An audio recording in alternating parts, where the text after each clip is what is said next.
So 'puri Jagannadh' గారిది రీసెంట్‌గా glimpse release అయింది అవును. 'Slum dog'. హ్మ్. ఈసారి కమ్‌బ్యాక్ ఇస్తారంటారా? 100%. హ్మ్. ఆ కమ్‌బ్యాక్ ఇయటానికి పూరి జగన్నాథ్ అనే శిఖరం ఇంకా వంగల. హ్మ్. మీరెప్పుడైనా చూసుకోండి. వి. వినాయక్ గారు గాని, రాజమౌళి గారు గాని, రాజమౌళి గారి ఫాదర్ గారు గాని ఎవరైనా సరే పూరి గారిలాగా సినిమా తీయాలనుకున్నారు తప్ప వేరే ఆలోచన ఎవరికీ లేదు. హ్మ్. పూరి జగన్నాథ్ అనేది గారు ఒక శిఖరం. హ్మ్. అర్థమైందా? తెలుగు చలనచిత్ర పరిశ్రమ ఉన్నంత కాలం పూరి జగన్నాథ్ గారు అలానే ఉంటాడు. హ్మ్. బ్యాక్ టు బ్యాక్ ఏమి ఉండదండి. కాకపోతే ఏందంటే సినిమాకి 1, 2 అటు ఇటు అయినాయి. హ్మ్. ఓయ్. మళ్ళీ ఏదైనా ఒక సినిమా మళ్ళీ మాతో మోగిందనుకోండి, మళ్ళీ ట్రావెలింగ్ స్టార్ట్ అయిపోద్ది. అంతేగాని పూరి జగన్నాథ్ గారే ఆపోజిట్. అంతేగాని పక్క డైరెక్టర్‌లో లేకపోతే వేరే వాళ్ళు కాదండి. అంటే రీసెంట్‌గా సోషల్ మీడియా ట్రెండ్ అవుతుంది. లైక్ అంటే 'విజేంద్ర ప్రసాద్' గారు ఒక ఇంటర్వ్యూలో చెప్తూ 10 years 'Puri Jagannadh' wallpaper ఉండే. హ్మ్. ఇప్పుడు తీసేసి 'హనుమాన్‌ది' పెట్టుకున్నా అని చెప్పారు. హ్మ్. సో దానివల్ల 'పూరి జగన్నాథ్' ఫేమ్ గాని లైక్ ఇక్కడ తగ్గిందా? చిన్న మాట ఒకటండి. ఆ! ఆ మాట పూరి జగన్నాథ్ గారిది పెట్టుకొని తీశాను అంటే పూరి జగన్నాథ్ మీద కోపం మీద కాదు. హ్మ్. ఆయనకు నచ్చినట్టు పూరి జగన్నాథ్ గారు సినిమాలు తీయట్లేదని అలిగాడు. అలాగే. ఆ! అది చెప్పాడు. హ్మ్. అది పూరి జగన్నాథ్ గారికి అర్థమైపోయింది. అప్పుడు పూరి జగన్నాథ్ గారు ఆలోచిస్తారు. అర్థమైందా? హ్మ్. పూరి జగన్నాథ్ బ్యాడ్ బాయ్ అనో లేకపోతే ఇంకా ఇతర కారణాల వల్లో అతను తీసేయలేదండి. హ్మ్. ఇంకోటి కూడా మీ మాటలోనే సమాధానం ఉంది. హ్మ్. పూరి జగన్నాథ్ ప్లేస్ లో అనిల్ సావ్‌ని పెట్టాడు. హ్మ్. అంటే పూరి జగన్నాథ్‌ని తీసేసి అనిల్ సావ్‌ని పెట్టాడంటే అంటే అనిల్ సావ్ ఉన్న ప్లేస్ లో మళ్ళీ రేపొద్దున పూరిని పెడతాడు కదా! అవును. అంటే అతను భగవంతుడి స్థాయిలో ఆయన దృష్టిలో ఉన్నట్టే కదా! ఉన్నట్టు. అవును. ఎగ్జాక్ట్‌లీ. బ్యాడ్ ఏం కాదు కదా! కాదు. కాకపోతే ఏందంటే అలుగుతాం. హ్మ్. అర్థమైందా? అంత మాత్రం అది కంటిన్యూ అవ్వదుగా. కంటిన్యూ. అవును. మళ్ళీ వెనక్కొచ్చేస్తాం. అదేం లేదండి. పూరి జగన్నాథ్ గారంటే సార్ చాలా ఇష్టం. చాలా ఇంటర్వ్యూలో కూడా చెప్పారు. హ్మ్. రాజమౌళినే అవును. చాలా. పూరి జగన్నాథ్ గారికి ఫోన్ చేసి వన్ డే షూటింగ్ అట్ట తీయాలి చెప్పయ్యా 3 నెలల్లో అని చెప్పి అడిగిన రోజులు గతంలో చాలా ఉన్నాయి. అవును. అదే. అంతేగాని వేరే ఏం లేవండి. హ్మ్. పూరి జగన్నాథ్ గారనేది ఎప్పుడైనా సరే పూరి జగన్నాథ్. ఈరోజు ఇంతమంది డైరెక్టర్‌లొచ్చారు. మీరు ఎవరిని ఇండస్ట్రీలో చూసొచ్చారంటే పూరి జగన్నాథ్ గారి పేరు చెప్పేస్తారు. అవును. సో ఆ స్టాండర్డ్స్ ఆ కల్ట్ ఫ్యాన్ బేస్ బిల్డ్ చేసి 100%. డైరెక్టర్స్‌లో ఎవరికన్నా కల్ట్ ఫ్యాన్ బేస్ ఉందంటే అది 'పూరి జగన్నాథ్' గారు. 100%. హ్మ్. ఒకప్పుడు రామ్ గోపాల్ వర్మ గారికి ఉంది. హ్మ్. రామ్ గోపాల్ వర్మ తర్వాత నెక్స్ట్ పూరి గారికే ఉంది. ఇప్పుడే కాదు ఎప్పటికీ పూరి గారే. ఏ టైంలో ఎలా కొడతాడో పూరి గారిని అంత మిస్‌అండర్‌స్టాండింగ్ చేసుకునే పని లేదు. హ్మ్. కంపల్సరీ కొడతాడు. సో అంతేగాని కమ్‌బ్యాక్ అనేది లేదు. హ్మ్. పూరి గారు ఎప్పుడు పూరి గారే.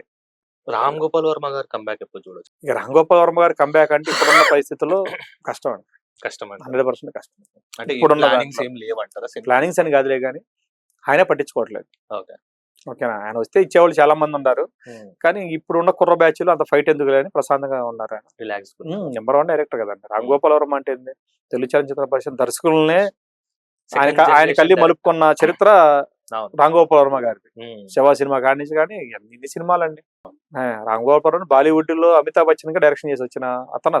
హ్మ్. అంత తెలియని మనిషి కాదు కదా! చిన్న మనిషి కాదు కదా! కాదు. బాలకృష్ణ గారిది టీజర్ డిలే అయినందుకు ఫ్యాన్స్ రచ్చ రచ్చ నిన్న చేస్తున్నారు. సాయంకాలం అయింది కదా! ఆ!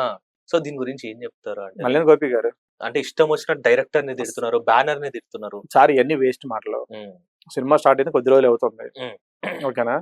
ఈ లోపల చిన్న ఫైట్ ఒకటి పెట్టుకున్నారు. హ్మ్. కథ ఎవరికి చెప్పలేదు. హ్మ్. ఫైట్ ఒకటే కదా! హ్మ్. పుట్టినరోజు కాబట్టి ఒకటి వదలాలని చెప్పారు. మల్లేని కోల్పోయారు. వీరసింహారెడ్డి సినిమా హ్మ్. ఈ రోజుకి బాలకృష్ణ గారికి గుర్తుండిపోయే జనానికి ఏదైనా సరే ఆ! వీరసింహారెడ్డిలో ఆ లుక్కు, హ్మ్. ఆ కాస్ట్యూమ్స్ హ్మ్. ఓకేనా. హ్మ్. మళ్ళీ మల్లేని గోపి గారు దానికి డబల్ చూపిస్తాడు తప్ప దించడు. హ్మ్. ఓకేనా. ఇంకా ఆడియన్స్ అంటే కొంచెం ఫ్యాన్స్ అటు ఇటు అవుతుంటారులే గాని ప్రేమతోనంటారా? ప్రేమతోటి ఏదైనా ఒక మాట అంటే అంటారు గాని ఆ! బాలకృష్ణ గారికి ఎప్పుడొచ్చినా సరే ఆ! బాలయ్య బాబు, బాలయ్య బాబు. ఆ గ్లింప్స్ కూడా చాలా జెన్‌జీగా చాలా కొత్త new age film making type ఉన్నాయి. ఏముండదండి ఒక్క ఫైట్ తీశారు. హ్మ్. ఆ చాలా ఫైట్ లో బావుంది. బాలకృష్ణ గారు గెటప్ చూపించాడు. హ్మ్. అయిపోయింది. హ్మ్. నీకు కథ చెప్పలేదు కదా! అవును. కథ ఇదని లేదు కదా! అవును. హీరోయిన్‌ల గురించి ఎవరిని చూపించలేదు కదా! అవును. ఒక ఫైటే ఆ కాస్త చేసి పంపించేశాడు. హ్మ్. ఇంక అంతేగాని వేరే ఏం లేదు. బొచ్చెడున్నాయి ముందు ముందు. హ్మ్. ఎక్కడి నుంచి సంక్రాంతి దాకా అన్ని హ్మ్. ట్రైలర్లు, టీజర్‌లే కదా! అలా ఏం లేదండి. ఫ్యాన్స్ కూడా కంగారు పడాల్సిన పని లేదు. హ్మ్. ఆందోళన అసలు చెందాల్సిన పని లేదు. అక్కడున్న మల్లేని గోపి, ఇక్కడున్న బాలయ్య బాబు. హ్మ్. ఓకేనా. 100% కొడతారు. సో ఇందాక మీరు ఒకటి చెప్పారు లైక్ ప్రొడ్యూసర్స్ చిన్న సినిమాలు ఉంటే ఓటీటీ వాళ్ళ దగ్గరికెళ్లి స్టోరీ చెప్పాల్సి వస్తుంది అని. అవును. సో ఈ ఓటీటీ వల్ల హ్మ్. ఫర్దర్‌గా హ్మ్. థియేటర్స్‌కి ఎఫెక్ట్ అయ్యే ఛాన్స్ లేదంటారా? అసలు అలాంటిది లేదండి. అలా ఏముండదు. ఇప్పుడు 'సంక్రాంతి బరిలో' 4 సినిమాలు హిట్ అయినాయి. హ్మ్. అక్కడి నుంచి ఈరోజు జనవరి చూసుకుంటే హ్మ్. మళ్ళీ 'పెద్ది' సినిమా తప్ప హ్మ్. హిట్ సినిమా ఒకటి చెప్పండి. అంటే బండ్ల గణేష్ గారు రీసెంట్ ఒక ఇంటర్వ్యూలో లైక్ ఏదో చెప్పారు. ఒక పర్సన్‌ని కలిసి నువ్వు థియేటర్‌కి ఎందుకెళ్ళవు అనంటే, ఇంట్లో టీవీలో వచ్చేస్తది కదా! ఒక 2 వీక్స్ అయితే మంచిగా నేను కూల్ డ్రింక్ తాగుకుంటా సోఫా పైన పడుకొని రిలాక్స్‌గా చూసుకుంటా. నాకు ఆపుతా, చూడాలనిపించినప్పుడు చూస్తా. హ్మ్. ఆ టైప్ ఫెసిలిటీ ఉన్నప్పుడు థియేటర్ దాకా ఎందుకొస్తా అన్న హ్మ్. క్వెషన్ రైజ్ చేశారంట. దీని గురించి ఏం చెప్తారు? సరే అతను సినిమా ప్రేమికుడు కాదు ఫస్ట్ ఆఫ్ ఆల్. ఎవరైతే ఆ మాట అన్నాడో హ్మ్. అతను సినిమా ప్రేమికుడు కాదు. హ్మ్. ఒక సినిమా రిలీజ్ అయిన తర్వాత ఒక 2, 3 సినిమా వాళ్ళైతే ఆ రోజు ఎళ్తారు. హ్మ్. ఆడియన్స్ రెండో రోజు, మూడో రోజు ఎళ్ళిపోతుంటాడు. హ్మ్. అంతేగాని సినిమాని ఇష్టపడేవాడు, జెన్యూన్‌గా ఎళ్ళేవాళ్ళైతే ఆ మాట అసలు అనరండి. హ్మ్. థియేటర్‌లో ఉండి అప్ అండ్ డౌన్‌లు చూసుకున్నోళ్ళకి అదే అర్థం కాదు. హ్మ్. థియేటర్‌కి 2:30 గంట ఉంటే దాని బలం ఎంతో, బలహీనత ఎంతో, డైరెక్టర్ కష్టం ఎంతో, ప్రొడ్యూసర్ కష్టం ఎంత అనేది అర్థమైపోద్ది. హ్మ్. ఓకేనా? ఏదో ముందు మీడియా ముందు అతనేదో అడిగాడు, ఇతనేదో చెప్పాడని ఇయన్నీ కాదులే గానండి. వాస్తవంగా మీరు ఒక మాట చెప్పండి వంశీ గారు. ఇంట్లో చూసుకుంటే సాటిస్ఫై అవుతారా? థియేటర్‌కెళ్ళి సినిమా చూస్తే సాటిస్ఫై అవుతారా? Obviously theatre. థియేటరే కదా! హ్మ్. ఇంకా అయన్నీ ఏంటంటే అతను అడిగాడు, అతను చెప్పాడు ఇయన్నీ చెత్త క్వెషన్‌లు, చెత్త మాటలు. ఆ! ఓకేనా? అలా ఏం లేదండి. థియేటరే, సినిమా సినిమానే, ఆడియన్ అంటే ఆడియనే. డైరెక్ట్‌గా చెప్పారు. లాభం లేని బిజినెస్ నేను జేయను. లాభం లేదు ఇందులో అని డైరెక్ట్‌గా చెప్పారు బండ్ల గణేష్ గారు. లాభం లేకపోతే అది వచ్చింది ఎక్కడి నుంచి? హ్మ్. ఈరోజు ఇండస్ట్రీకి బండ్ల గణేష్ గారు ఆ! ఎన్ని సినిమాలు చేశారు? 'గబ్బర్ సింగ్' బండ్ల గణేష్ గారు మామూలు సినిమాలు చేయలేదు కదండీ. ఆ! 'గబ్బర్ సింగ్', ఎన్టీఆర్ గారితో 'టెంపర్', హ్మ్. రవితేజ గారితో 'ఆంజనేయులు', హ్మ్. ఎన్టీఆర్ గారితో 'బాద్‌షా' కూడా చేశారు మళ్ళీ. హ్మ్. సినిమాట్లే కదా దర్శకులు. హ్మ్. మళ్ళీ ఎన్ని హిట్లిచ్చారు. హ్మ్. ఇండస్ట్రీ మీద ప్రేమ లేకుండా ఎన్ని సినిమాలు చేశారా? అవును. హ్మ్. అలా ఏం ఉండదండి. ఒక్కొక్క టైంలో, ఒక్కొక్క మూవ్‌మెంట్‌లో ఒక మాట తూలితే తూలుండొచ్చు గానండి. హ్మ్. తర్వాత అరే! మనం ఇది అన్నామే, ఈసారి ప్రెస్ మీట్‌లో కరెక్ట్ చేసుకుందాం అనే మాట ఉంటదే తప్ప, హ్మ్. అది ఫిక్స్ చేసుకొని, లాక్ చేసుకొని, ఇది లైఫ్ లాంగ్ ఇదే ఏసుకోండి అనేది మాత్రం ఎక్కడా ఉండదండి. అతను పొలిటీషియన్‌లో కూడా అంతే. వెళ్ళాడు, వచ్చాడు. మనకొద్దురా బాబు అనుకున్నాడు. ఏ మళ్ళీ సినిమాల్లోకొచ్చేసాడు. ఇయాల నంబర్ 1గా ఉన్నాడు. మల్ల గణేష్ గారు ఈ రోజు నేను సినిమా చేస్తానంటే తెలుగు చలనచిత్ర పరిశ్రమలో డేట్ ఈయన హీరో లేడు. హ్మ్. డేట్‌లో ఈయన హీరో లేడు బండ్ల గణేష్ గారికి. హ్మ్. అది బండ్ల గణేష్ గారికి ఈరోజు ఇండస్ట్రీలో ఉన్న స్థాయి. హ్మ్. హ్మ్. అదేముండదండి. ఒక మాట అటు, ఒక మాట ఇటే ఉంటది గానీ, దాన్నే లాక్ జేసుకొని, ఇది ఇలా అనుకోవడానికి ఈరోజు అదేం లేదండి. అదే. సో, అంటే రీసెంట్‌గా నేను ఈరోజు మార్నింగో నిన్న చూసినట్టయితే మన తమిళ్ యాక్టర్ వరలక్ష్మి గారు ఉన్నారు గదా! హ్మ్. ఏదో ఇష్యూ నడుస్తుంది ప్రొడ్యూసర్‌కి సంబంధించిన ఇష్యూ. హ్మ్. అది మీకు ఐడియా ఉందా? ప్రొడ్యూసర్ విషయం ఏం లేదండి. లైక్ అంటే ప్రెస్ మీట్‌కి రావట్లేదు అయ్యేం ప్రమోషన్స్. లేదండి. హ్మ్. ఇప్పుడు నాకు డేట్ ఇచ్చారు. హ్మ్. 15 షూటింగ్ అనుకున్నాం. నాకు వేరే సినిమా వాళ్ళు. 15, 16, 17 హ్మ్.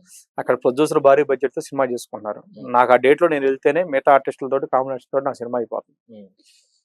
నన్ను సంప్రదించకుండా నీ సినిమాకి నువ్వు ప్రమోషన్ కోసం నువ్వు పబ్లిసిటీకి నువ్వు పిలుచుకున్నావు. హ్మ్. నాకు అవతల కుదరాలి గదా! హ్మ్. అర్థమైందా? హ్మ్. 15, 16, 17 నేను షూటింగ్‌లో ఉంటే 18 నేను ఖాళీగా ఉంటే నువ్వు ప్రమోషన్ పెట్టేసుకొని నేను ఆ రోజు వచ్చి హాజరవుతా. హ్మ్. ఏ నాకు ఇంటిమేషన్ ఇవ్వలేదు గదా అమ్మాయి. హ్మ్. ఆ అమ్మాయికి ఇంటిమేషన్ ఇచ్చి, అమ్మ నాది ఇలా ఉంటదిరా ఈ రోజు తారీఖు అంటే అప్పుడు ఆ ప్రొడ్యూసర్‌తో డైరెక్టర్‌తో మాట్లాడుకుంటా. సార్ నాకు ఆ రోజు నా సినిమాకి ప్రమోషన్ ఉందండి. ఇలా టీజర్, ట్రైలర్ లాంచ్ ఉంది. నేను ఎళ్ళాలి సార్ అని చెప్పి ముందుగా చెప్పేసుకుంటా. హ్మ్. మన డేట్ ఇప్పుడు నేను ప్రొడ్యూసర్‌ని. మీరు హీరో. హ్మ్. నా సినిమా అయిపోయింది. హ్మ్. మీరు ఇంకో సినిమాలో చేస్తున్నారు. హ్మ్. నా ఇష్టం వచ్చిన డేట్ నేను పెట్టుకొని నువ్వు రా అంటే కుదరదు గదా! ఆ అవును. రోజు ఖాళీగా ఉంటే మీరొస్తారు. అవును. ఖాళీ లేనప్పుడు మీరేం చేయగలుగుతారు? అవును. ఎగ్జాక్ట్‌లీ. ఓకేనా? అదేందంటే కొంచెం మిస్‌కమ్యూనికేషనే తప్ప హ్మ్. వేరేదేం లేదు. సో, అంటే